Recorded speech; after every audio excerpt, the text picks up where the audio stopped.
ومن سيئات أعمالنا من يهدي الله فلا مضل له ومن يضلله فلا هادي له ونشهد أن لا إله إلا الله وحده لا شريك له ونشهد أن سيدنا ونبينا ومولانا محمدا عبده ورسوله أرسله بالحق بشيرا ونذيرا وداعيا إلى الله بإذنه وسراجا منيرا أما بعد میرے بھائیوں، دوستوں، عزیزوں اور بزرگوں،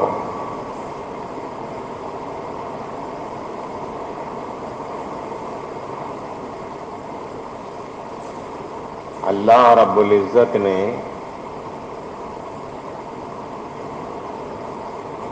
دنیا کو دارالاسباب بنایا ہے۔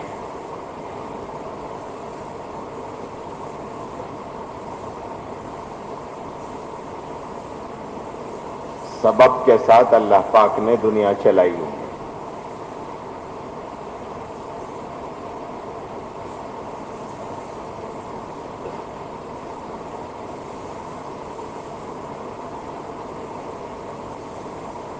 یہ سبب اختیار کرو یہ ہوگا، یہ سبب اختیار کرو یہ ملے گا۔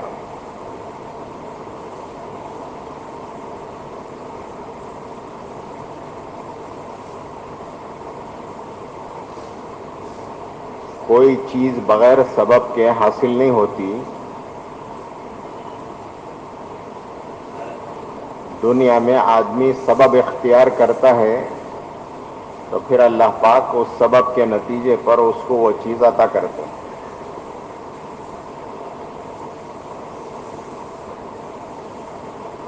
یہ اللہ کی سنت ہے۔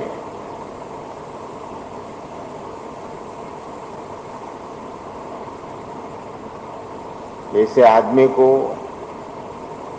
پیاس لگے تو پانی پیتا ہے، شربت پیتا ہے، بھوک لگے تو چاول کھاتا ہے، روٹی کھاتا ہے،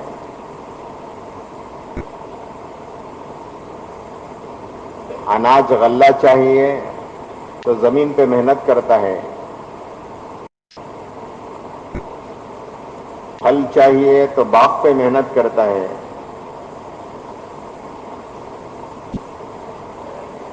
نفع چاہیے تو آدمی تجارت کرتا ہے،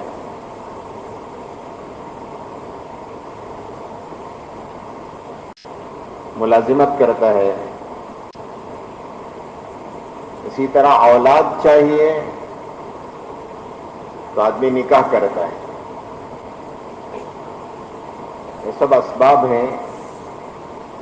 دنیا کو چونکہ اللہ پاک نے دارالاسباب بنایا ہے، سبب کے ساتھ اللہ پاک نے دنیا چلائی ہے۔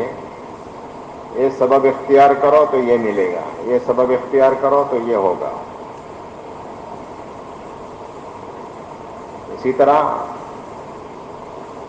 اہل علم حضرات فرماتے ہیں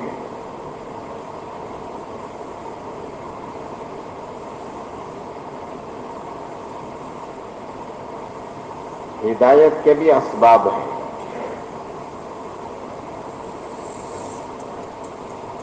ان اسباب کو اختیار کریں گے تو اللہ پاک کی طرف سے ہدایت ملے گی۔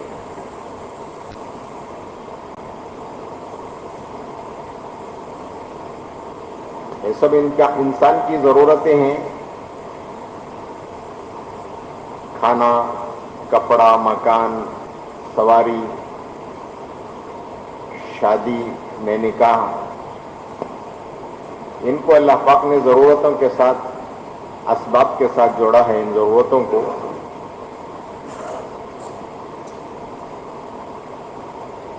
اس کے ملنے نہ ملنے سے زیادہ فرق نہیں پڑتا، لیکن سب سے بڑی ضرورت انسان کی وہ ہدایت ہے۔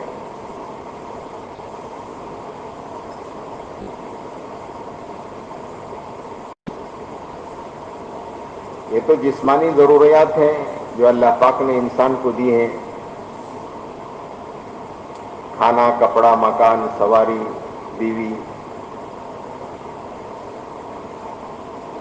ان کے پورا ہونے نہ ہونے میں زیادہ آدمی کو فرق نہیں پڑتا،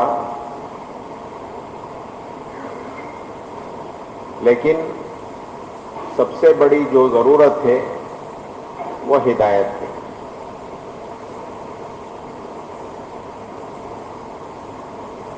آدمی کو ہدایت ملی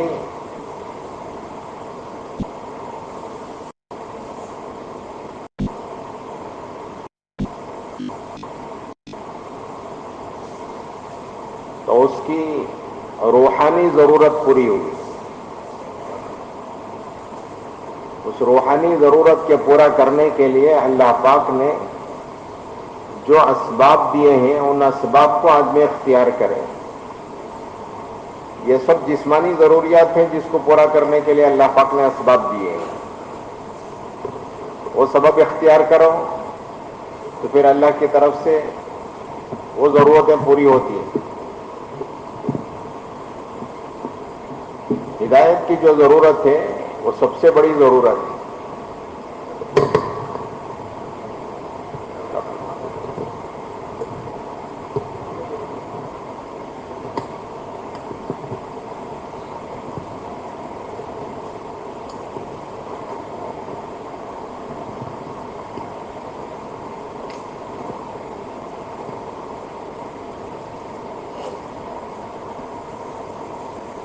ہدایت اس کی سب سے پہلی بڑی ضرورت ہے۔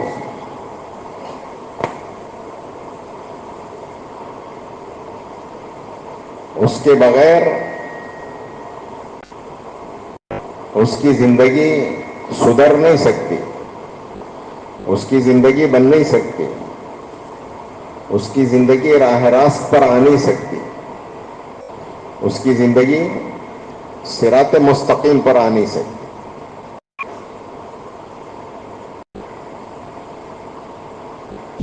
فرمایا وہ ہدایت ایک نور ہے جو اللہ پاک اس کے دل میں پیدا کرتے ہیں، اس کے حاصل کرنے کے اسباب بتائے، ان اسباب کو اختیار کریں گے تو اللہ کی طرف سے ہدایت ملے گی۔ چونکہ دنیا کو اللہ پاک نے دارالاسباب بنایا ہے، اسی لیے ہدایت کے بھی اسباب بتائے ہیں۔ اس ہدایت کو حاصل کرنے کے لیے آدمی سبب اختیار کرے تو اللہ کی طرف سے ہدایت ملتی چلی جاتی ہے۔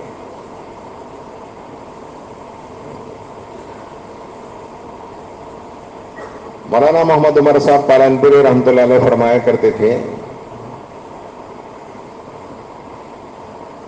چیزوں کے نفع نقصان کو پہچاننے کے لیے دو نور کی ضرورت ہے۔ کس چیز میں کیا نفع ہے اور کس چیز میں کیا نقصان ہے، اس کو سمجھنے کے لیے، اس کو پہچاننے کے لیے دو روشنیوں کی ضرورت ہے۔ ایک باہر کی روشنی ہے اور ایک اندر کی روشنی ہے۔ باہر کی روشنی سورج ہے، لائٹ ہے، چاند کی روشنی ہے، یہ باہر کی روشنی۔ اندر کی روشنی اللہ پاک نے آنکھ دی ہے، اس سے روشنی اللہ پاک نے دی ہے، تو یہ اندر کی روشنی۔ یہ دو روشنیوں کے حاصل ہونے پر آدمی چیزوں کے نفع نقصان کو پہچان سکتا ہے۔ باہر کی روشنی ہے، آنکھ کی روشنی نہیں ہے، تو پھر چیزوں کے نفع نقصان کو آدمی نہیں پہچان سکتا۔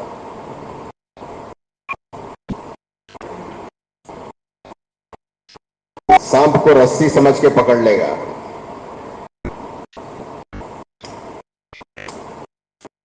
باہر کی روشنی تو ہے لیکن آنکھوں کی روشنی نہیں ہے،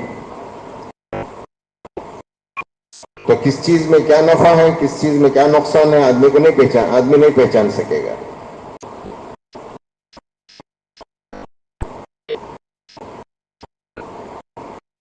نفع دینے والی چیز ہے یا نقصان دینے والی چیز ہے، یہ سمجھ میں نہیں آئے گا اگر کوئی ایک روشنی نہیں ہوئے، اگر نہیں ہے۔ آنکھوں کی روشنی تو ہے لیکن باہر کی روشنی نہیں ہے،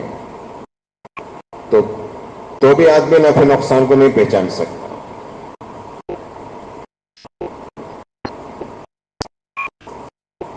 اس لیے دونوں روشنیوں کا ہونا ضروری ہے، باہر کی روشنی بھی ہو اور اندر کی روشنی بھی ہو، جب جا کے آدمی چیزوں کے نفع نقصان کو پہچان سکتا ہے۔ اسی طرح اعمال کے نفع نقصان کو پہچاننے کے لیے دو روشنیوں کی ضرورت ہے، ایک روشنی باہر کی اور ایک روشنی اندر کی۔ اعمال کے نفع نقصان کو پہچاننے کے لیے جو روشنی باہر کی ہے وہ قرآن و حدیث کی روشنی ہے۔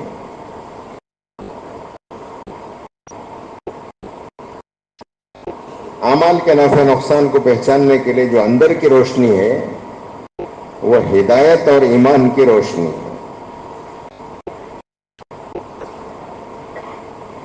جس طرح سورج جب سے اللہ پاک نے بنایا ہے اس وقت سے آج تک وہ برابر روشنی دے رہا ہے، اس میں کوئی کمی نہیں آئی آج تک۔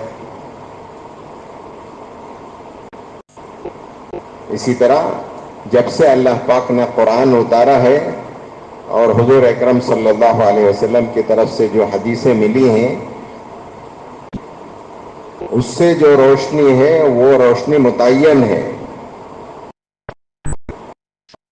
کمی زیادتی کا کوئی سوال ہی نہیں ہے۔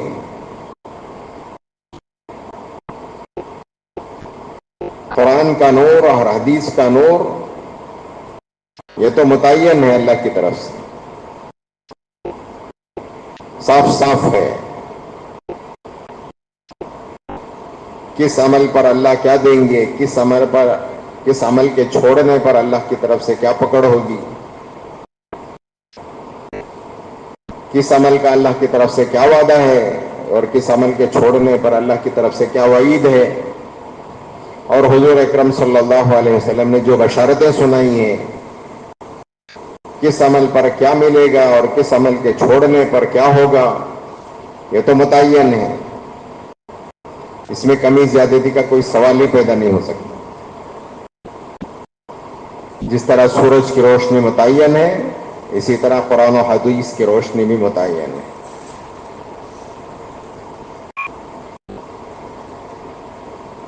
چیزوں کے نفع نقصان کو پہچاننے کے لیے آدمی کے اندر کی جو روشنی آنکھوں کی روشنی ہے اس میں آدمی کی کمی زیادتی ہوتی ہے۔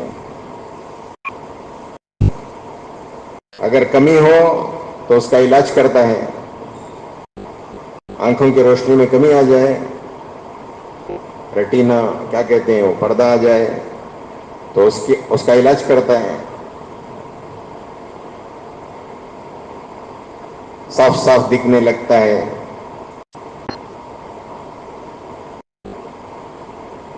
کبھی چشمہ لگاتا ہے، کبھی جو ہے وہ آپریشن ہوتا ہے، تو اس سے علاج کر کے وہ روشنی کو آدمی صحیح کرتا ہے۔ اسی طرح فرمایا کہ باہر کی روشنی تو متعین ہے قرآن و حدیث کی، اللہ کی طرف سے، اللہ کے نبی کی طرف سے، لیکن اندر کی جو روشنی ہے وہ ہدایت اور ایمان کی روشنی، اس کے کمی زیادہ ہونے میں آدمی کی محنت کی ضرورت پڑتی ہے۔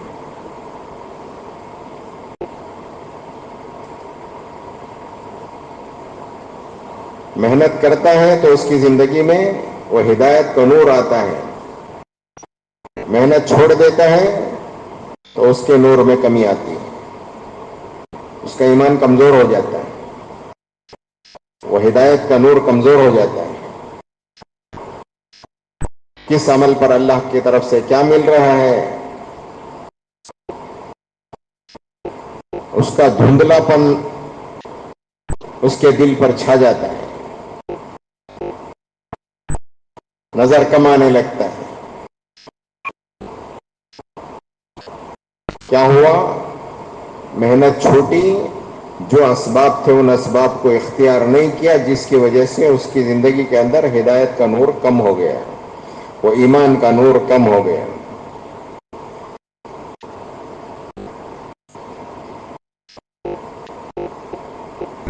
عمل میں سستی آ جاتی ہے، عمل میں کمی آ جاتی ہے، عمل کی عظمت گھٹ جاتی ہے، تو دھیرے دھیرے عمل چھوٹنے لگ جاتے ہیں۔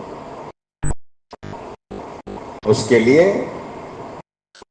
ہدایت کا نور اپنی زندگی میں، ہدایت کا نور اپنے دل میں، ایمان کا نور دل میں وہ باقی رہے، بڑھتا رہے اور اس کی حفاظت ہوتی رہے، اس کے لیے ہمیں اسباب دیکھنے پڑیں گے۔ کس سبب سے اس میں کمی آتی ہے اور کس سبب سے اس میں ترقی ہوتی ہے۔ حدیث میں آتا ہے، اللہ کے رسول صلی اللہ علیہ وسلم ارشاد فرماتے ہیں، جب آدمی گناہ کرتا ہے، جب آدمی کوئی گناہ کرتا ہے تو اس گناہ کی وجہ سے اس کے دل میں ایک کالا نقطہ پڑ جاتا ہے، کالا دھبا لگ جاتا ہے۔ اگر توبہ کر لیتا ہے تو اللہ پاک اس توبہ کی برکت سے اس کالے دھبے کو، اس داغ کو اللہ پاک مٹا دیتے ہیں۔ اگر وہ توبہ نہیں کرتا، پھر گناہ پر گناہ کرتا چلا جاتا ہے، تو وہ کالا نقطہ بار بار گناہ کرنے کی وجہ سے وہ اس میں دل میں لگتا چلا جاتا ہے، یہاں تک کہ ایک وقت آتا ہے اس کا دل کالا ہو جاتا ہے۔ اب کوئی خیر کی بات اس میں اثر ہی نہیں کرتی۔ اسی کو اللہ پاک نے فرمایا، کلا بل ران علی قلوبہم ما کانوا یکسبون۔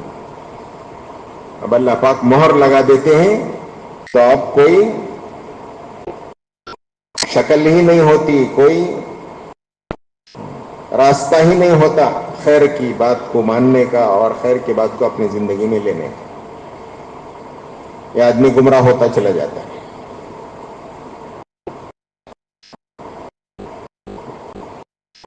پہلا جو سبب ہدایت کا، بڑے فرماتے ہیں، اللہ یجتبی الیہ من یشاء ویہدی الیہ من ینیب۔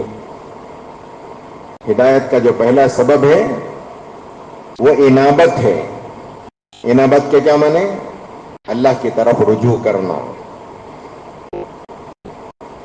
چاہنا، طلب اپنے اندر پیدا کرنا۔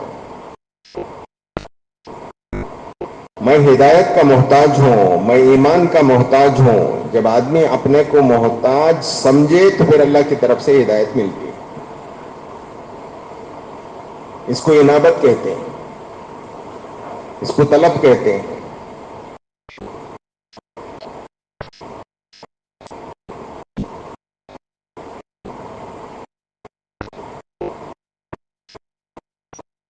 پیاس کی طلب آدمی کو خود بخود پیدا ہوتی ہے، بھوک کی طلب آدمی کو خود بخود پیدا ہوتی ہے۔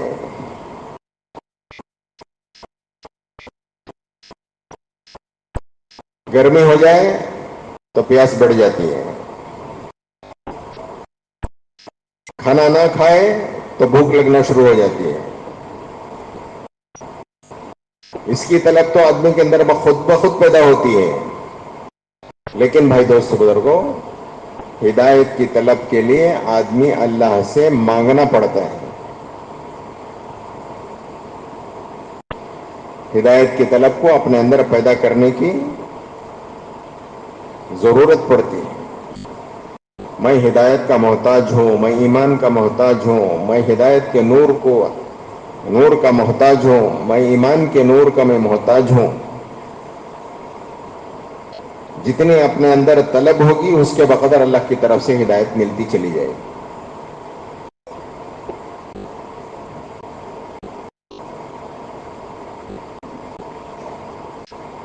ہدایت کوئی ایسی سستی چیز نہیں ہے کہ آدمی نہ چاہے پھر بھی مل جائے اس کو۔ یہ کوئی ایسی گری پڑی چیز نہیں ہے کہ آدمی نہ چاہے پھر بھی اس کو مل جائے۔ مولانا محمد عمرہ صاحب پالن پوری رحمۃ اللہ علیہ فرمایا کرتے تھے کہ یہ اتنی سستی نہیں ہے کہ آدمی نہ چاہے پھر بھی اللہ اس کو دے دے، اور اتنی مہنگی بھی نہیں ہے کہ آدمی چاہے پھر بھی اس کو نہ ملے. اتنی مہنگی چیز بھی نہیں ہے کہ آدمی چاہے پھر بھی نہ ملے اس کو. جب اندر چاہت بڑھتی ہے، طلب بڑھتی ہے، تو اللہ کی طرف سے دین کا دروازہ کھلتا ہے. تو پہلی بات، ہدایت کے اسباب میں پہلا سبب جو ہے وہ طلب ہے. جتنے اندر طلب ہوگی اتنے اللہ کی طرف سے ہدایت ملتی چلی جائے گی.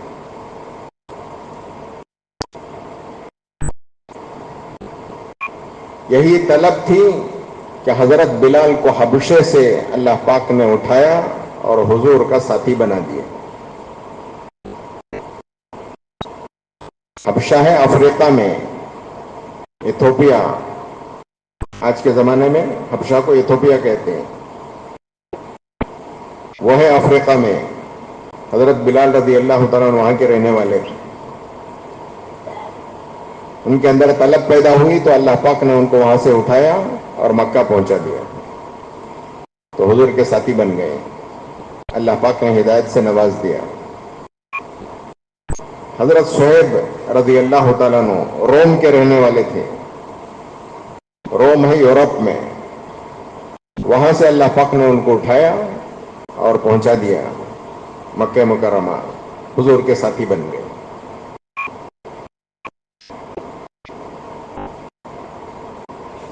حضرت سلمان فارس کے رہنے والے تھے.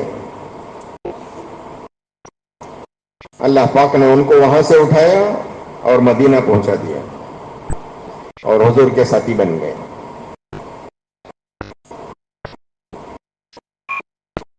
اہل علم حضرات فرماتے ہیں کہ اللہ پاک نے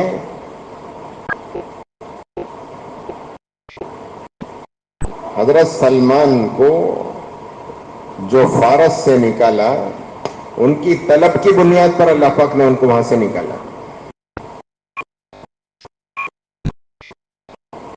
وہ تلاش میں تھے، اللہ کی پہچان مجھے نصیب ہو جائے، اللہ کی معرفت مجھے نصیب ہو جائے، میرا پیدا کرنے والا کون ہے، میں اس کی مان کر زندگی گزاروں.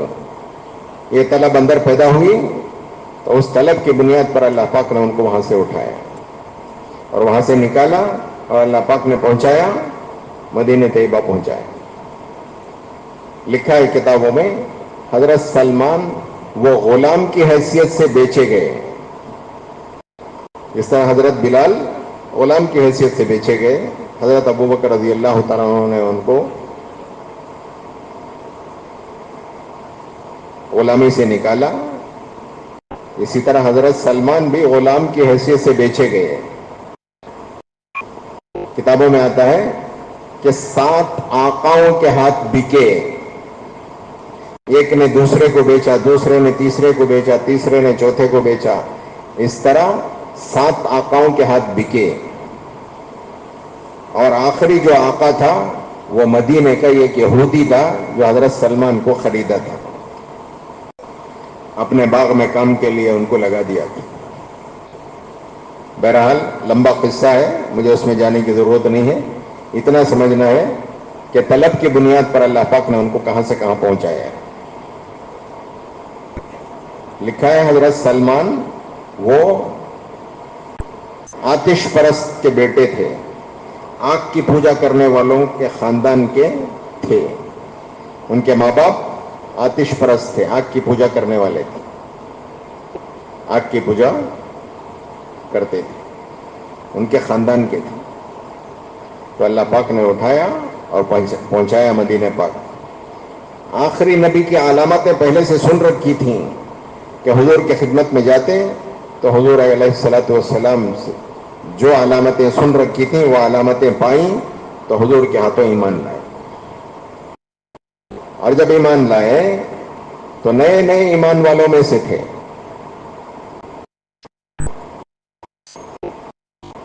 محنت تو مکے میں شروع ہوئی تھی ایمان کی ہدایت کی. وہاں سے ہجرت کر کے حضور مدینہ تشریف لائے تھے 13 سال بعد، اور یہاں مدینہ پاک پہنچ کر حضرت سلمان حضور کے ہاتھوں ایمان لائے.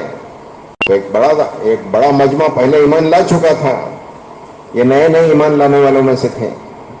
تو لکھا ہے کتابوں میں خندق کا موقع پیش آیا. اب خندق کے موقع پر اللہ کے رسول صلی اللہ علیہ وسلم نے حضرات صحابہ سے مشورہ کیا کہ کیا کرنا چاہیے. کفار اپنی پوری طاقت اور قوت کے ساتھ وہ مدینے کی طرف آ رہے ہیں اور یہاں کی اینٹ سے اینٹ بجانے کے لیے آ رہے ہیں، کیا کرنا چاہیے. تو مختلف رائے آئی، اور مختلف رائے آنے پر بڑے بڑے صحابہ موجود تھے. ان کے درمیان حضرت سلمان بھی بیٹھے ہوئے تھے، نئے نئے ایمان لانے والوں میں سے تھے. تو حضور اکرم صلی اللہ علیہ وسلم نے جب مشورہ کیا تو صحابہ نے رائے دی. تو حضرت سلمان بھی کچھ کہنا چاہ رہے تھے، لیکن بڑے بڑے صحابہ موجود ہیں، ان کے درمیان میں کیسے رائے دے سکتا ہوں، یہ ادب مانے تھا. بڑوں کے سامنے میں کیسے کہہ سکتا ہوں، میں ابھی نیا نیا ایمان والا ہوں، نو مسلم ہوں، میں کیسے ان بڑوں کے سامنے کہہ سکتا ہوں. یہ کہہ کر ذرا ادب سے خاموش رہے. تو حضور اکرم صلی اللہ علیہ وسلم کی وہ نظر نبوت تھی، تو حضور نے پہچان لیا کہ سلمان بھی کچھ کہنا چاہتے. تو حضور نے پوچھا سلمان آپ بھی کچھ کہنا چاہتے ہو؟ تو حضرت سلمان نے کارگزاری کے انداز میں فرمایا کہ جب ہمارے ملک میں، جب ہمارے ہاں اس طرح دشمن وہ طاقتور ہو اور قوت کے ساتھ وہ حملہ کرنے کے لیے آتا ہو، تو ہم اس سے مقابلہ کرنے کی طاقت اگر نہیں رکھتے ہیں تو ہم دفاع کرتے ہیں. دفاع کیسے کرتے ہیں؟ خندق کھود کے اپنا بچاؤ کا انتظام کرتے ہیں. اتنی چوڑی کہ گھوڑا پھلان نہ سکے، اور اتنی گہری کہ اگر گھوڑا گر جائے اس میں تو اوپر نہ آ سکے. تو کارگزاری کے انداز میں حضرت سلمان نے حضور کو یہ اپنی رائے پیش کی. تو حضور پاک صلی اللہ علیہ وسلم نے فیصلہ فرما دیا کہ اب خندق کھودی جائے. جماعتیں بنائیں، اور جماعتیں بنا کر حضور نے اتنی جگہ اس جماعت کے ذمے، اتنا حصہ اس جماعت کے ذمے. تو فاروق صاحب دامت برکاتہم فرمانے لگے ایک مرتبہ کہ خندق کی مارکنگ حضرت سلمان نے کی رضی اللہ تعالیٰ. نئے نئے ایمان لانے والوں میں سے تھے، لیکن اللہ پاک نے اتنا قریب کر دیا، اور اللہ پاک نے ان کی رائے پر حضور نے فیصلہ فرما دیا. اب صحابہ میں جستجو شروع ہوئی کہ یہ سلمان کون ہے. پوچھنا شروع کیا یہ کہاں سے آئے ہیں، کیا کرتے ہیں. مدینے میں دو ہی طبقے تھے، یا تو مہاجرین کا طبقہ تھا یا تو انصار کا طبقہ تھا. مہاجرین وہ تھے جو مکے سے ہجرت کر کے آئے تھے، انصار وہ تھے جو مدینے کے رہنے والے تھے. یہ دو ہی طبقے تھے. تو حضرت سلمان کے بارے میں پوچھنے لگے یہ کون ہے، کہاں سے آئے ہیں. کوئی حسد نہیں تھا کہ حضور کے قریب ہو گئے، حضور نے ان کی رائے قبول کر لی، ان کے رائے پر فیصلہ ہو گیا. کوئی حسد نہیں تھا، بلکہ یہ سمجھنے کے لیے تھا کہ وہ کیا صفت ہے ان کے اندر جس کی وجہ سے اللہ کے نبی کے قریب ہو گئے. تو اس جستجو پر جب صحابہ نے معلوم کیا تو حضرت سلمان فارس کے رہنے والے، اور حضرت سلمان وہاں سے ہجرت کر کے وہ مدینہ تشریف لائے اور یہاں آ کے ایمان لائے. تو مہاجرین کہنے لگے کہ یہ ہم میں سے ہیں، اس لیے کہ یہ ہجرت کر کے فارس سے آئے ہیں. انصار کہنے لگے نہیں یہ ہم میں سے ہیں، یہ مدینے میں آ کر مدینے میں ایمان لانے والوں میں سے ہیں.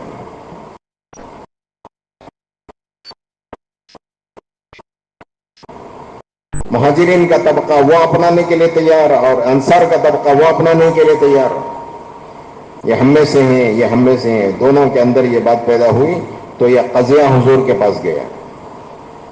تو حضور اکرم صلی اللہ علیہ وسلم نے سن کر فرمایا، صحابہ نے عرض کیا یا رسول اللہ صلی اللہ علیہ وسلم آپ فیصلہ فرما دیجئے کہ یہ انصار میں سے ہیں یا مہاجرین میں سے. اور دونوں کے پاس سے دلیل تھی اور دونوں فرما رہے تھے کہ یہ فارس سے آئے ہیں. مہاجرین فرما رہے تھے کہ فارس سے آئے ہیں اس لیے مہاجر ہیں، یہ ہم میں سے ہیں. انصار کہنے لگے کہ یہ مدینے میں آ کر ایمان لائے ہیں اس لیے کہ یہ مدینے کے ایمان والوں میں سے ہیں، اس لیے یہ انصار میں سے ہیں، یہ ہم میں سے ہیں. دونوں کے پاس دلیلیں. تو حضور اکرم صلی اللہ علیہ وسلم نے دونوں سے سنا اور سن کر ارشاد فرمایا نہ یہ انصار میں سے ہیں نہ یہ مہاجرین میں سے ہیں، یہ میرے خاندان والوں میں سے ہیں. سلمان منا اہل البیت کا.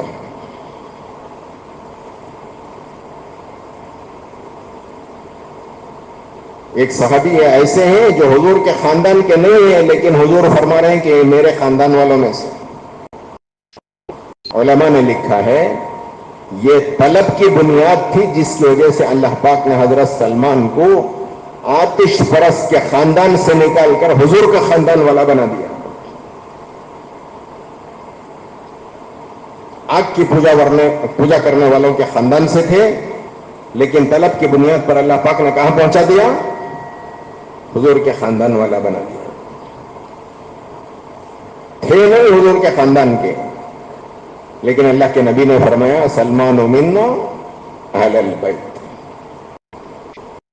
علماء نے لکھا ہے یہ طلب تھی جس کی بنیاد پر اللہ پاک نے ان کو یہاں سے یہاں تک پہنچایا. اگر طلب نہیں ہے اللہ معاف فرمائے، اگر طلب نہیں ہے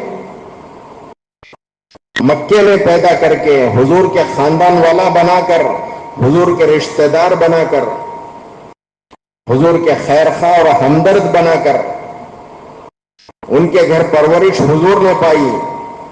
کون تھے وہ؟ جی ذرا سونے والوں سے بھی پوچھو جو نیت کر کے ماشاءاللہ چوتھے آسمان پہ پہنچ گئے ہیں. فجر کا بیان بڑا مجاہدے کا ہوتا ہے، سننا بھی مجاہدہ ہے، کرنا بھی. مولانا قاسم قریشی صاحب رحمۃ اللہ علیہ فرماتے تھے کہ آنکھ جو ہے وہ دل کا دروازہ ہے. آنکھ کیا ہے؟ وہ دل کا دروازہ ہے. آنکھ کھلی رہی تو پھر بات دل تک پہنچتی ہے. جیسے مسجد کا دروازہ ہے تو مسجد کا دروازہ بند ہو جائے تو مسجد میں آدمی اندر آ سکتا ہے؟ نہیں آ سکتا. اس طرح دل کا دروازہ جو ہے وہ آنکھ ہے.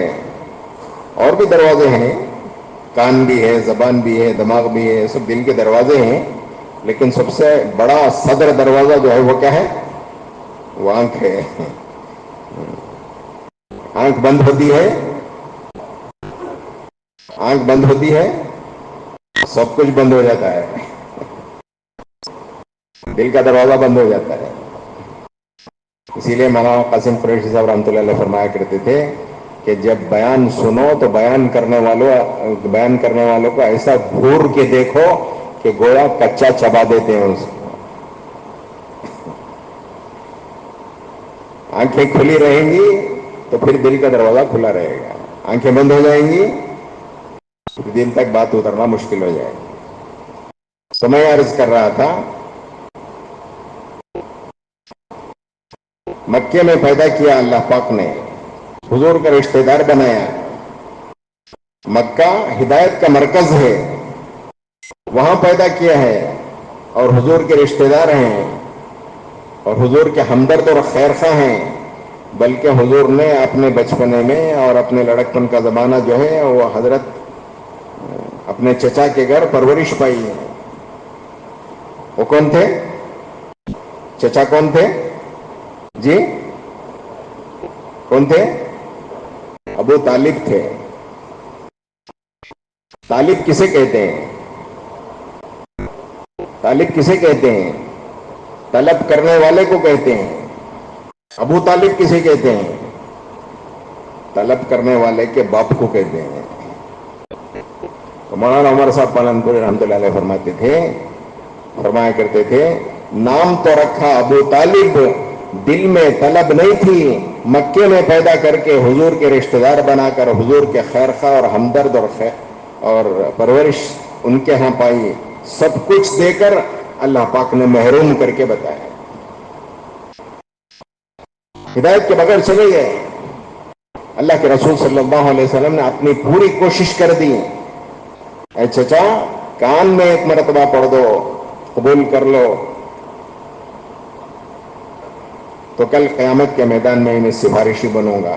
تو اللہ کے رسول صلی اللہ علیہ وسلم کو ابو طالب نے کیا کہا؟ بیٹا، میں تجھے کلمہ پڑھ کے تیری آنکھ اور تیرا دل ٹھنڈا کر دیتا اگر میری قوم یہ نہ کہتی کہ موت کے ڈر سے بھتیجے کا دین قبول کر لیا.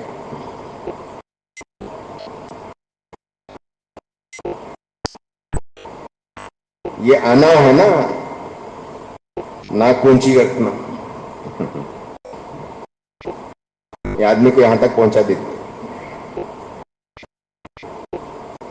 ہدایت کا مرکز ہے، حضور کے رشتہ دار ہیں، حضور کے خیر خواہ اور ہمدرد ہیں. حضور کا ساتھ دیا ہے. شعب ابی طالب میں 3 سال حضور اور اپنے خاندان والوں کے ساتھ بند تھے، تو ابو طالب بھی تھے ساتھ میں.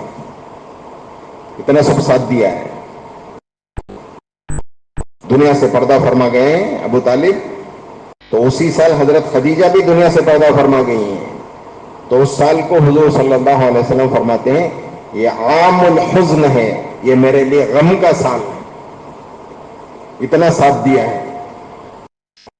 باہر جو کچھ مخالفت ہوتی ہے اس کا ساتھ دینے والے حضرت حضور صلی اللہ علیہ وسلم کا ساتھ دینے والے ابو طالب تھے. باہر اتنا سب ہونے کے باوجود دل میں طلب نہیں تھی تو دنیا سے محروم گئے. عرض میں نے کیا میرے دوست بزرگوں، پہلا سبب ہدایت کا وہ اندر کی طلب ہے. جتنی طلب ہوگی اللہ کی طرف سے ہدایت ملے گی، اور طلب میں کمی آئی تو ہدایت میں کمی آنا شروع ہو جاتی. ہدایت کا نور حاصل ہوتا ہوا آدمی جو ہے وہ محروم ہوتا چلا جاتا ہے. اسی لیے دعا سکھائی گئی، ربنا لا تزغ قلوبنا بعد اذ ہدیتنا وہب لنا من لدنک رحمہ انک انت الوہاب. اے اللہ، ہمارے قلوب کو ٹیڑھے نہ کر دے، ہدایت پا جانے کے بعد گمراہ ہونے سے تو ہمیں بچا لے. یہ ہوگا، آدمی ہدایت یافتہ ہو جاتا ہے بعض مرتبہ، اور بعض مرتبہ اس کے گناہوں کی نحوست کی وجہ سے آدمی گمراہی کے راستے پر پڑ جاتا ہے. کیا ہوا؟ چلہ لگائے، 3 چلے لگائے، کہاں گئے؟ اللہ حفاظت فرمائے، کام کو گزرگاہ بنا دیا اور وقت لگا کے پھر وہیں پہنچ گئے. اسی لیے محنت کی جاتی ہے، اسی لیے فہرست بنائی جاتی ہے، ایک ایک کے گھر پہ جایا جاتا ہے اور ایک ایک کو بلا کر ایک ایک کو جو ہے محنت میں جوڑنے کی کوشش کی جاتی ہے. محنت سے ہمارے ساتھی وقت لگائے ہوئے وہ رہ نہ جائیں، وہ پیچھے نہ رہ جائیں. ہدایت کے راستے پر آئے تو ہدایت کے راستے پر آگے بڑھتے رہیں، ترقی کرتے رہیں، چلتے رہیں. ربنا لا تزغ قلوبنا بعد اذ ہدیتنا وہب لنا من لدنک رحمہ انک انت الوہاب. اللہ سے اس کی دعا مانگو کہ اللہ ہدایت پا جانے کے بعد گمراہ ہونے سے تو ہماری حفاظت فرما، ہمیں ہدایت پر استقامت نصیب فرما. یہاں رحمت کا ترجمہ علماء کرام نے کیا کیا ہے؟ استقامت سے کیا ہے.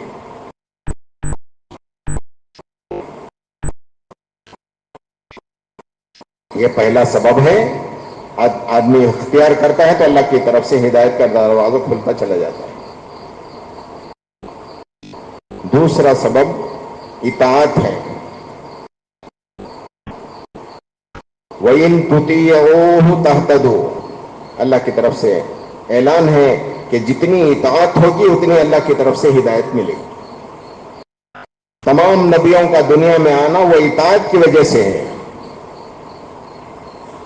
قرآن پاک کی آیت کا مفہوم ہے، ترجمہ یہ ہے کہ اللہ پاک نے جتنے رسولوں کو بھیجا ہے وہ اطاعت قائم کرنے کے لیے اللہ پاک نے بھیجا ہے. جس نے بھی رسول کی مانی، جس نے بھی رسول کی اطاعت کی تو اللہ پاک ان کو ہدایت سے نواز دیا. تو اللہ پاک نے ہمیں ایمان والا بنایا اور اللہ پاک نے ہمیں حضور اکرم صلی اللہ علیہ وسلم کی امت میں پیدا فرمایا کہ ہمیں ہماری طبیعت میں اور ہمارے اندر یہ بات پیدا ہو کہ ہم اطاعت کے ساتھ زندگی گزاریں. کوئی کام سنت کے خلاف نہ ہو، ہر کام سنت کے مطابق ہو. جتنی اطاعت ہوگی اللہ کی طرف سے ہدایت ملتی چلی جائے گی.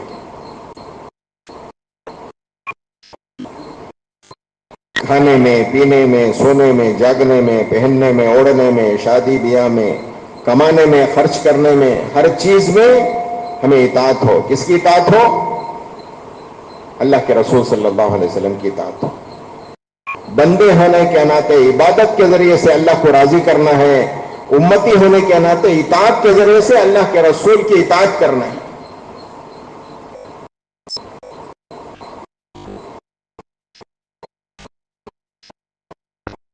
ہماری جو انفرادی زندگی ہے اس انفرادی زندگی میں اطاعت زندہ ہو، سنت زندہ ہو، سنت و شریعت زندہ ہو.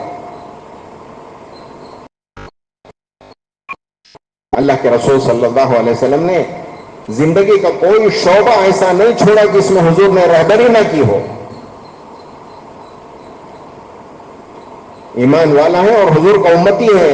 اللہ کے رسول صلی اللہ علیہ وسلم نے ہر شعبے کا دین دیا، ہر شعبے میں اطاعت دی ہے.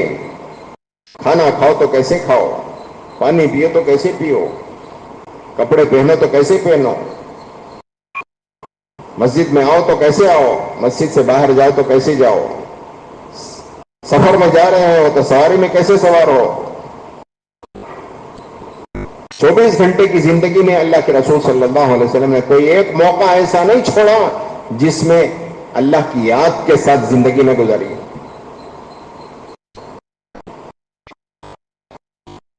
یہی دین ہے، یہی سیکھنا ہے اور یہی اپنے اندر پیدا کرنا ہے. میری زندگی سنت والی زندگی ہو، میری زندگی وہ شریعت والی زندگی ہو، اطاعت کے ساتھ میری زندگی آئے. اللہ معاف فرمائے، اللہ معاف فرمائے. ہم نے اپنے نفس کی مانی ہے، ہم نے شیطان کی مانی ہے، ہم نے اپنے خواہش کی مانی ہے، ہم نے دنیا والوں کو مانا ہے. ہم بندے ہیں اللہ کے، ہم امتی ہیں رسول اللہ صلی اللہ علیہ وسلم کے. بندے ہونے کے ناطے عبادت میری ذمہ داری ہے اور امتی ہونے کے ناطے اطاعت میری ذمہ داری ہے. اطاعت کس کی؟ حضور اکرم صلی اللہ علیہ وسلم کی.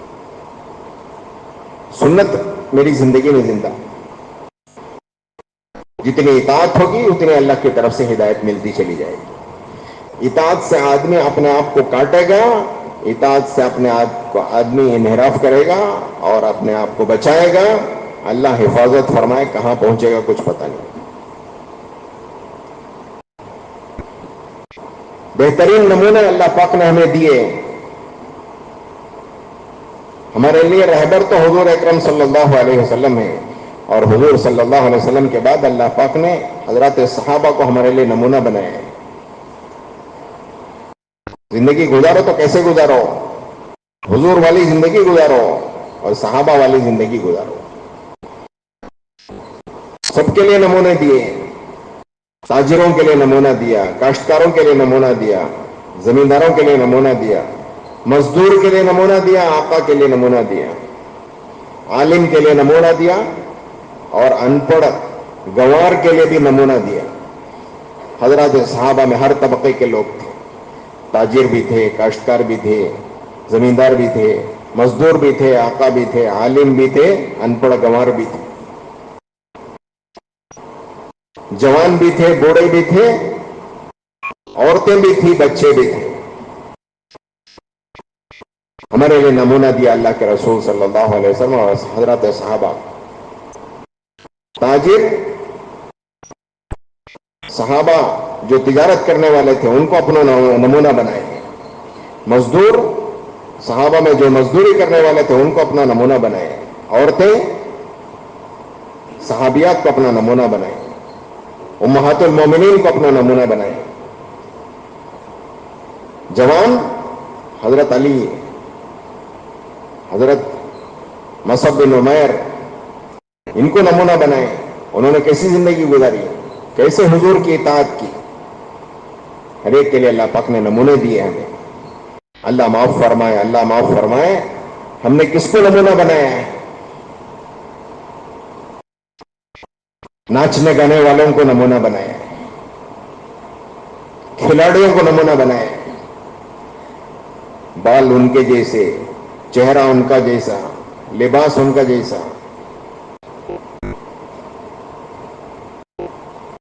ہمارے مولانا اسماعیل گودرا صاحب دامت برکاتہم ایک مرتبہ فرمانے لگے، دیندار گھروں میں بھی یہ بات ابھی تک معاشرت زندہ نہیں ہوئی کہ حضور والی معاشرت آ جائے ہمارے گھر میں۔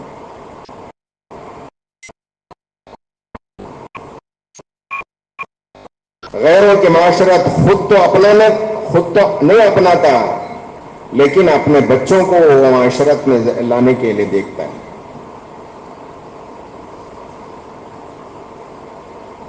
خود کو تو پسند نہیں ہے، لیکن بچوں پر غیروں کے معاشرے کو دیکھنا چاہتا ہے۔ دیندار گھرانے ہیں، وقت لگائے ہوئے گھرانے ہیں، لیکن کیا ہے، خود اگر اس طرح کے کپڑے پہنوں گا، خود اگر اس طرح چہرہ مہرہ بناؤں گا تو میرے لیے کیا زیبا دے گا؟ اس کے لیے اپنے گھر کے بچوں کو بناتا ہے، غیروں کے معاشرے میں ڈھلاتا ہے۔ مولانا اسماعیل گودرا صاحب دامت برکات میں ارشاد فرمانے لگے، ابھی تک ہمارے دل کے اندر سے غیروں کی معاشرت نہیں نکلی ہے۔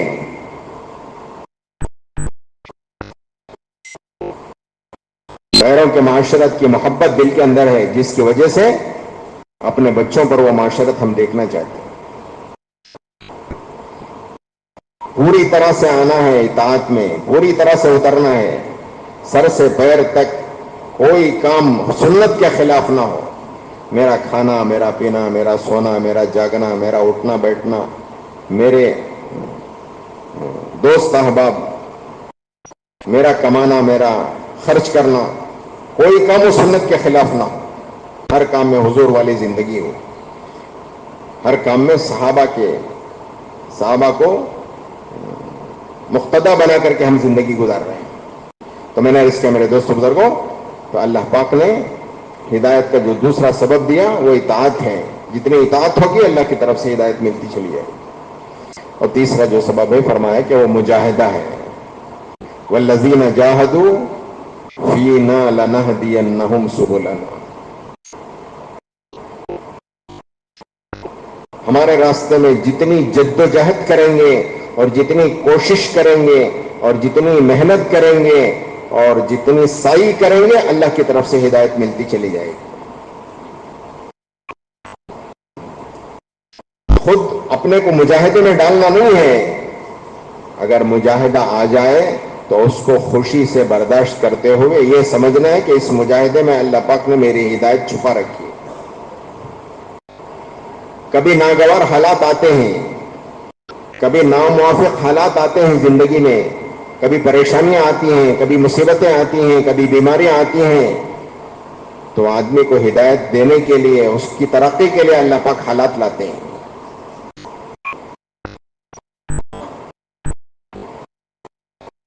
ان حالات کو یہ نہیں سمجھنا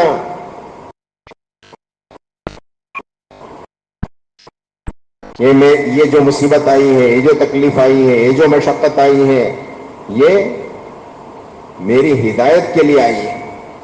اس کو یہ سمجھنا چاہیے.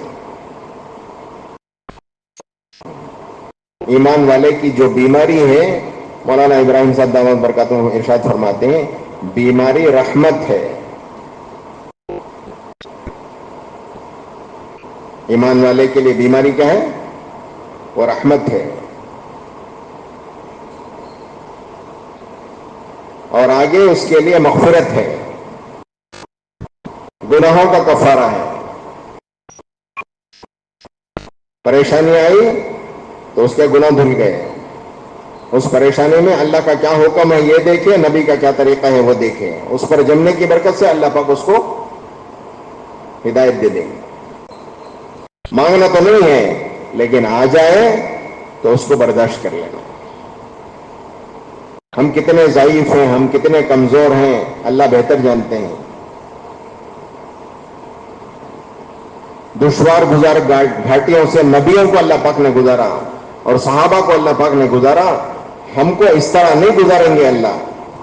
ہمارے ضعف اور کمزوریوں کو اللہ بہتر جانتے ہیں. لیکن امتحان ہر ایک کے ساتھ ہوگا، آزمائش ہر ایک کے ساتھ ہوگی، لیکن ان کی سطح کے اعتبار سے اللہ پاک ان کے ساتھ آزمائش کا معاملہ کریں گے، ان کے ساتھ اللہ پاک امتحان کا معاملہ کریں گے. کبھی یہ نہیں سمجھنا چاہیے کہ ہمارے ساتھ وہ معاملہ نہیں ہوگا جو حضرات صحابہ کے ساتھ ہو. حضرات صحابہ کے ساتھ جو معاملہ ہوا اور جو آزمائشیں اور جو امتحانات ہوئے، اگر ہمارے ساتھ ہو جائے تو ہمیں کا کوئی نہیں بچ سکتا. ہمیں کا کوئی نہیں بچ سکتا.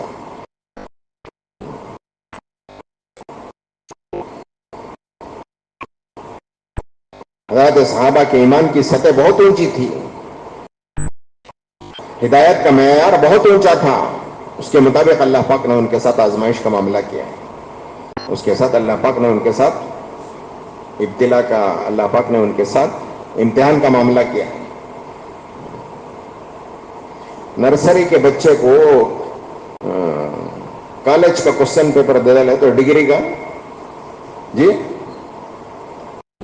کچھ سمجھ میں آتا اسے؟ پاس کرنا تو دور کی بات ہے، سمجھ میں ہی نہیں آتا اسے. ہم سب ایمان کے اعتبار سے کتنے کمزور ہیں، کتنے ضعیف ہیں، اللہ خوب جانتے ہیں. لیکن دشوار گزار گھاٹیوں سے ہر ایک کو گزرنا پڑے گا، اسی لیے کہ راستہ ہی یہی ہے. امتحانات سے اللہ پاک گزاریں گے، آزمائش سے اللہ پاک گزاریں گے، لیکن وہ آزمائشیں، وہ امتحانات نہیں ہوں گے جو صحابہ کے ساتھ ہوئے.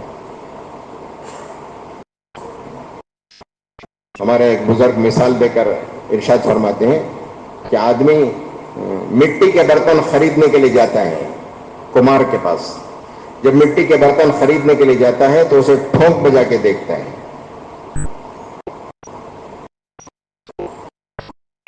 کہ یہ برتن ٹوٹے ہوئے تو نہیں ہیں، اس میں کوئی تڑف اور شگاف تو نہیں ہے. اور ٹھونک بجاتے ہی معلوم ہو جاتا ہے برتن اچھے ہیں یا ٹوٹے ہوئے ہیں، خراب ہیں. تو اچھے ہیں تو خریدتا ہے. تو اسی طرح تانبے پیتل کے بھی برتن خریدنے کے لیے جاتا ہے آدمی، وہاں بھی ذرا ٹھونک بجا کے دیکھتا ہے. ہمارے بزرگ فرمانے لگے ایک مرتبہ کہ جس زور سے آدمی تانبے اور پیتل کے برتن کو ٹھونک بجاتا ہے، اسی طرح اگر مٹی کے برتن کو ٹھونک بجائے تو جی کچھ باقی رہے گا؟ کچھ نہیں باقی رہے گا، ختم ہو جائے گا. ہمارے ضعف اور کمزوریوں کو اللہ خوب جانتے ہیں. ہمارے ضعف اور کمزوری کے اعتبار سے اللہ پاک ہمارے ساتھ امتحان کا معاملہ کریں گے، ہمارے ساتھ آزمائش کا معاملہ کریں گے. اس میں گھبرانا نہیں ہے، اس میں جمنا ہے، اس میں اللہ کے حکم پہ جمنا ہے اور اللہ کے نبی کے طریقے پر جمنا ہے. اسی پر اللہ کی طرف سے ہدایت ملے گی.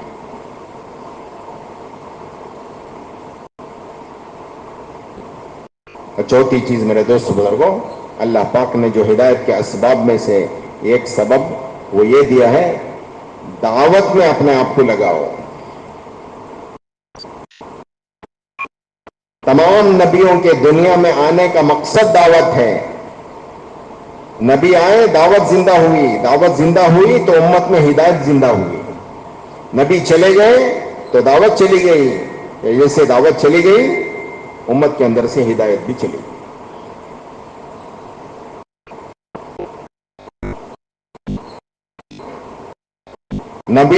نبیوں کا دنیا میں آنے کا مقصد ہی دعوت ہے. اللہ پاک نے نبیوں کو جو دنیا میں بھیجا ہے وہ دعوت دے کر کے بھیجا ہے. اللہ پاک نے اللہ کے بندوں کو اللہ کی طرف بلانا، اللہ کے بندوں کو اللہ کی جنت کی طرف بلانا، اللہ کے بندوں کو اللہ کی قدرت کی طرف بلانا، اللہ کے بندوں کو اللہ کے خزانوں کی طرف بلانا، اللہ کے بندوں کو اللہ کی پکڑ سے ڈرانا.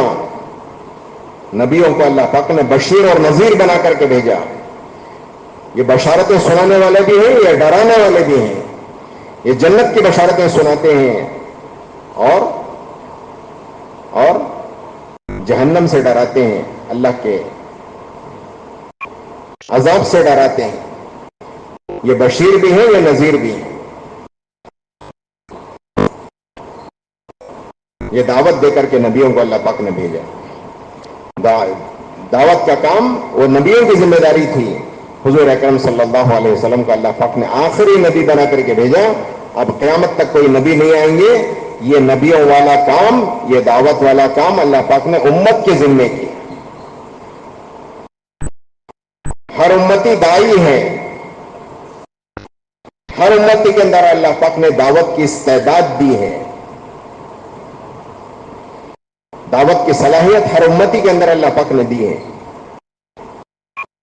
ایک مرتبہ ہمارے ایک بزرگ فرمانے لگے کہ پوری امت وہ تاجر نہیں بن سکتی، پوری امت کاشتکار نہیں بن سکتی، پوری امت وہ مزدور نہیں بن سکتی، پوری امت وہ ملازم نہیں بن سکتی، پوری امت ڈاکٹر نہیں بن سکتی، پوری امت انجینئر نہیں بن سکتی، اور پوری امت لائر نہیں بن سکتی. یہ مختلف طبقات ہیں.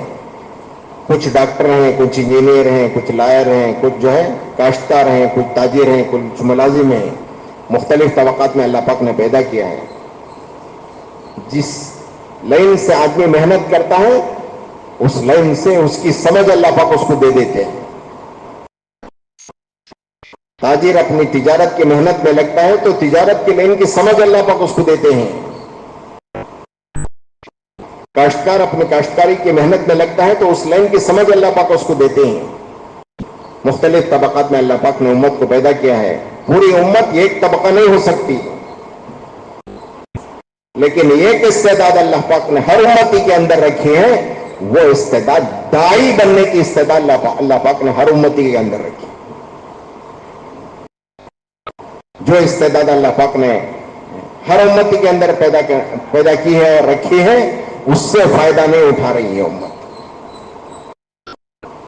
اس کی مثال یوں ہے، اذان جو ہے یہ دعوت ہے. کیا ہے؟ جی بولو. اذان جو ہے یہ دعوت ہے. اس لیے کہ حضرت عائشہ فرماتی ہیں رضی اللہ تعالیٰ عنہ، اذان کے بعد والی دعا بتاتی ہے کہ اذان مکمل دعوت ہے. اللہم رب ھذہ دعوت التامہ، یہ اتمام کی دعوت ہے اور یہ مکمل دعوت ہے. اذان کے بعد والی دعا بتاتی ہے. تو اذان پڑھنے کے لیے کیا مولوی ہونا ضروری ہے؟ بولے بھائی. کسی کو اذان پڑھنا ہے تو کیا وہ عالم ہونا ضروری ہے، یا مفتی ہونا ہے، یا قاری ہونا ہے؟ کیا ہونا ضروری ہے؟ کیا ہونا ضروری ہے بھائی؟ اذان پڑھنے کے لیے مسلمان ہونا ضروری ہے. مسلمان ہے اذان پڑھ سکتا ہے.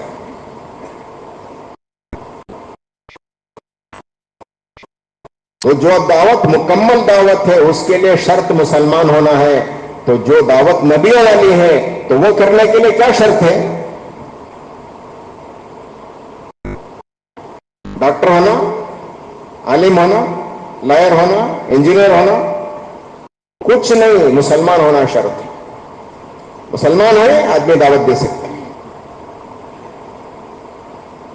اس طرح ہر مسلمان وہ اذان پڑھ سکتا ہے، اس طرح ہر مسلمان دین کی دعوت دے سکتا ہے. اللہ پاک نے دعوت کو آسان کیا ہے، آسان کر کے اللہ پاک نے دیا ہے.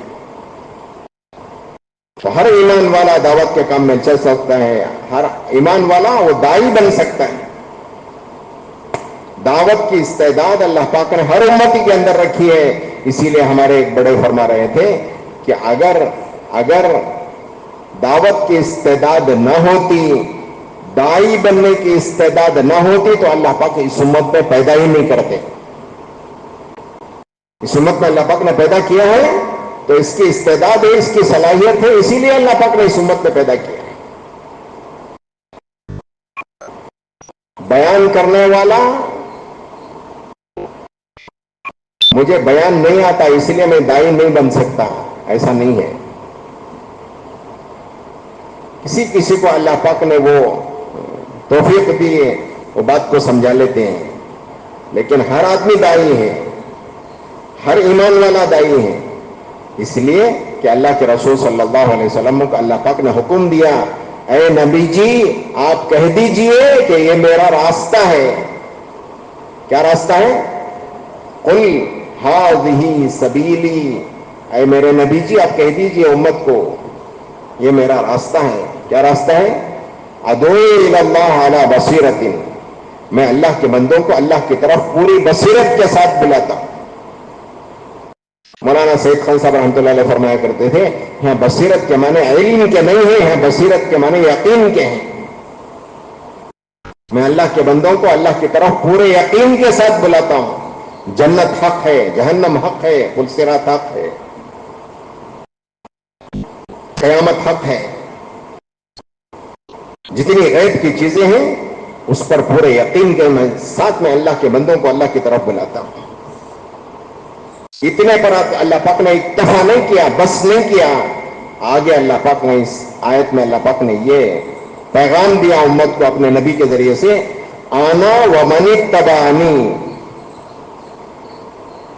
اللہ کے رسول صلی اللہ علیہ وسلم سے امت کو یہ پیغام پہنچایا کہ میں بھی اس کام کو کر رہا ہوں اور میری اتباع کرنے والے بھی اس کام کو کرنے والے ہیں.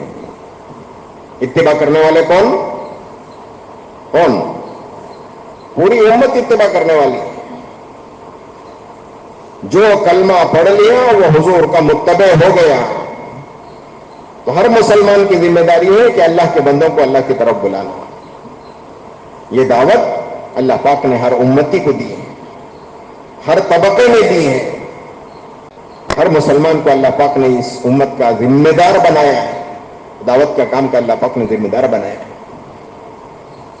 اس کے لیے اپنے آپ کو دعوت میں لگانا، اپنے آپ کو دعوت میں چلانا اور اپنے آپ کو دعوت کے لیے جان مال کی قربانی دینا. اس سے انشاءاللہ اللہ پاک اس دعوت کے ذریعے سے ہدایت کو زندہ کرے. اور دعوت کی یہ تاثیر ہے، دعوت کی تاثیر ہے. کیا تاثیر ہے؟ جس بات کی طرف دعوت دے رہا ہے کوئی داعی، اس عمل کی توفیق اللہ پاک اس کو اعلیٰ درجے میں دیتے ہیں. کیسے؟ جیسے کہ میں نے عرض کیا، اذان جو ہے کیا ہے؟ اذان جو ہے مکمل دعوت ہے. تو اذان پڑھنے والا، اذان دینے والا وہ نماز کی طرف بلایا ہے، تو نماز کی توفیق اللہ پاک سننے والوں کو بعد میں دیں گے، سنانے والے کو پہلے دیں گے. اور کیسے دیں گے؟ اعلیٰ درجے کی توفیق دیں گے.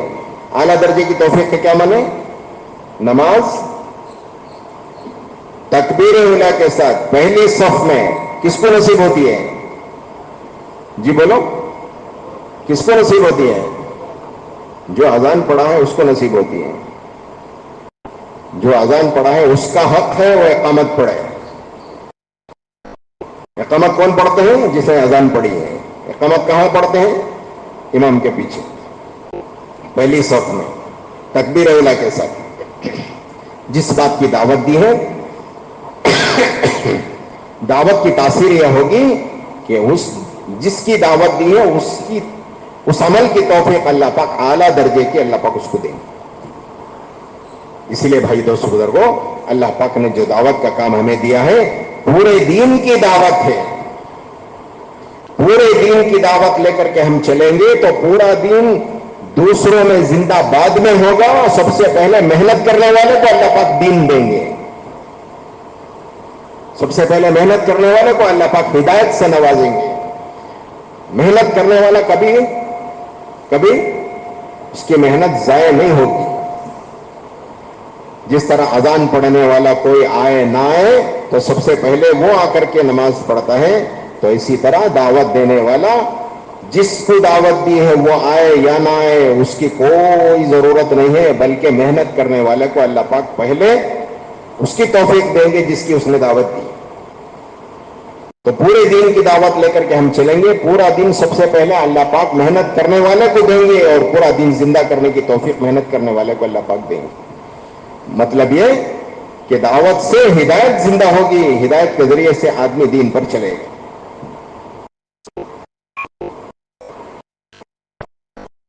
اس کے لیے بڑے ہمارے یہ فرماتے ہیں کہ جو کلمہ پڑھ لیا اس کو دعوت میں لگاؤ، اس کو اللہ کے دین کی محنت میں لگاؤ تاکہ اس کے زندگی میں دین آئے.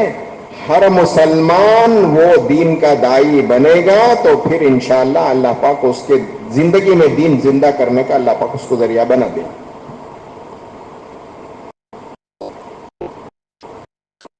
اللہ پاک نے ہمیں آگے بڑھایا ہے. چلہ 4 مہینے دینے کی اللہ پاک نے ہمیں توفیق دی ہے. ہم امت میں آگے بڑھنے والوں میں سے ہیں، کام کرنے والوں میں سے ہیں، اور کام کی سمجھ بوجھ اللہ پاک نے ہمیں دی ہے.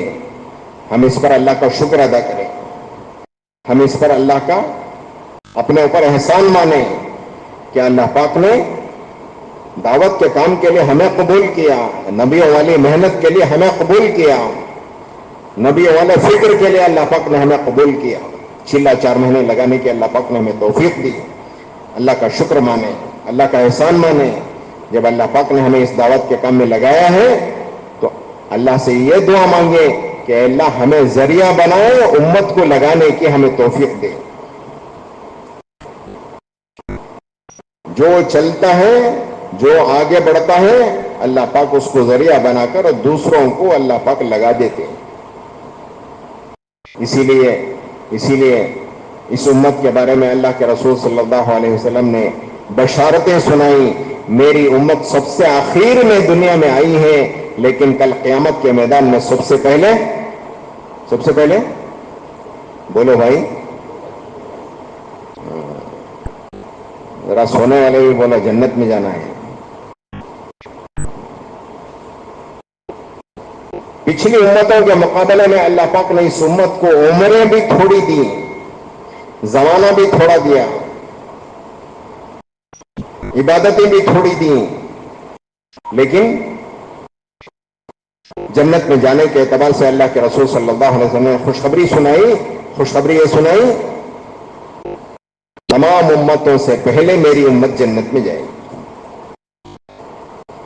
کیا بنیاد پر جائے گی؟ اسی بنیاد پر جائے کہ یہ داعی ہے، یہ دعوت کا کام کرنے والی ہے، یہ دوسروں کو یعنی اللہ کے بندوں کو اللہ کی طرف بلانے والی ہے. اس کے ذریعے سے لوگ دین پر آئیں گے، لوگ ہدایت پر آئیں گے. اس کے ذریعے سے اللہ پاک دوسروں کو ہدایت دیں گے. ان سب کو لے کر یہ جنت میں جانے والی ہو. وسیق الذین اتقوا ربہم الی الجنۃ زمرا. کل قیامت کے میدان میں گروہ کے گروہ، جماعت کی جماعت، جماعتوں کی جماعتیں وہ بن کے جنت میں جا رہے ہوں گے. فرشتے پوچھیں گے یہ کس زمانے کے نبی ہیں، ان کے پیچھے اتنے لوگ جنت میں جا رہے ہیں.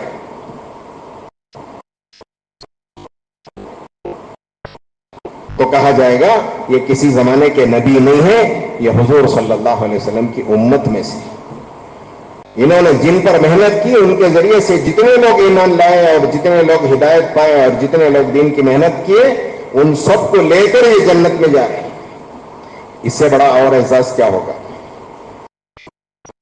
اس سے بڑی اور خوش نصیبی ہماری کیا ہوگی کہ گروہ کے گروہ، جماعتوں کی جماعتیں وہ لے کر جنت میں جا رہے ہیں.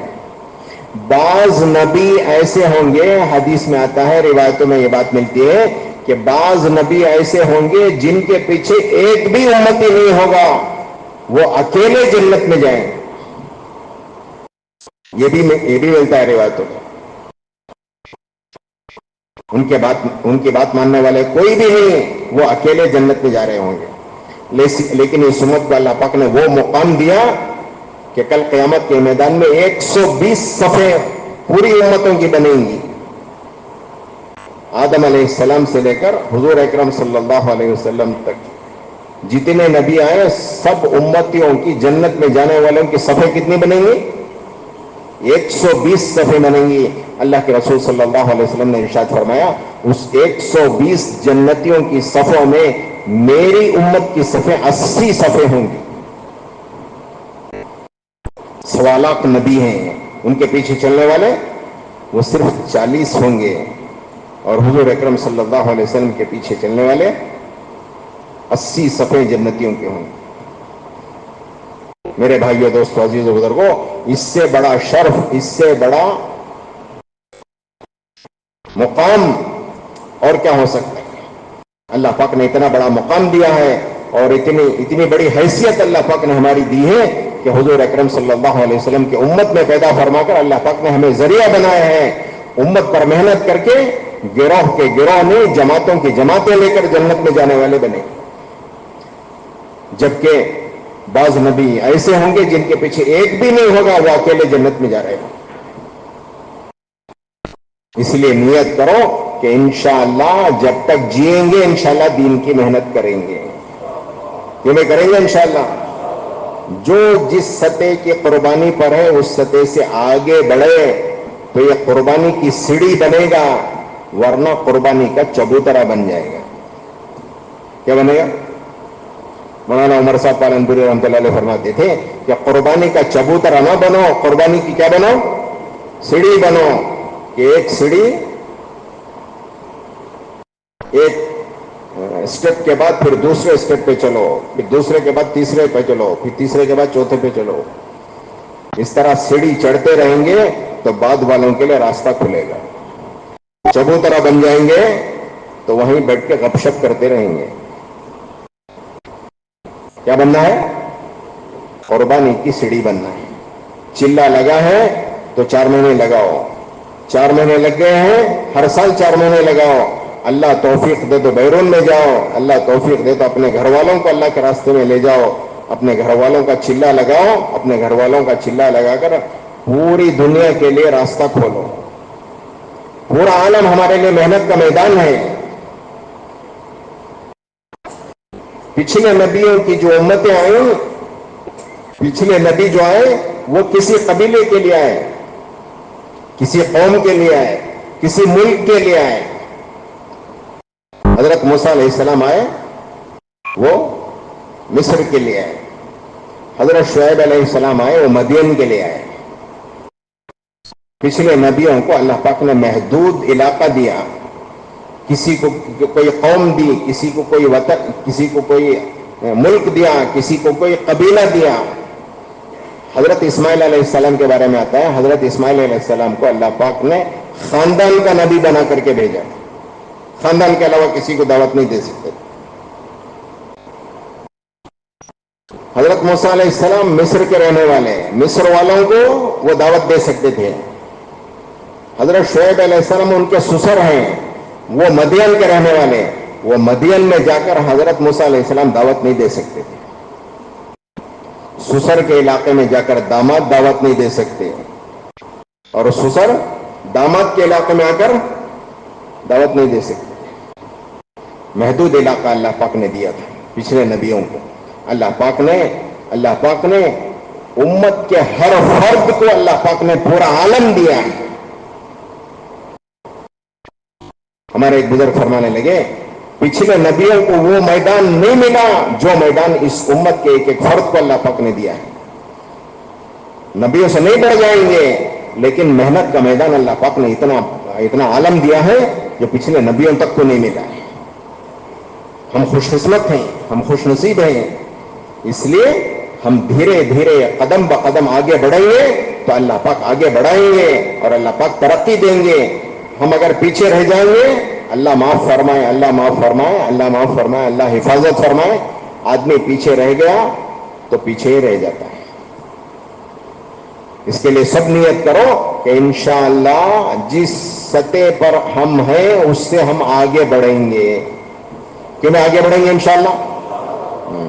اب اس مجمع میں کس کے 4 مہینے اب تک نہیں لگے, وہ نیت کرو کہ انشاءاللہ ہم 4 مہینے اس سال لگائیں گے. کیوں میں لگائیں گے انشاءاللہ؟ لگائیں گے. کون کون لگائیں گے؟ کون کون لگائیں گے؟ ذرا کھڑے ہو جاؤ, ذرا کھڑے ہو جاؤ, ذرا کھڑے ہو جاؤ. ماشاءاللہ ہاتھ اونچا کرنا کافی ہے, ذرا کھڑے ہو جاؤ. ماشاءاللہ کھڑے ہو جاؤ, کھڑے ہو جاؤ, کھڑے ہو جاؤ, کھڑے ہو جاؤ. جن کے اب تک 4 مہینے نہیں لگے انشاءاللہ ہم 4 مہینے لگائیں گے. چلا لگا ہے 2 مرتبہ 3 مرتبہ الگ الگ وقتوں میں, لیکن ایک مشت 4 مہینے مجھے لگانا ہے.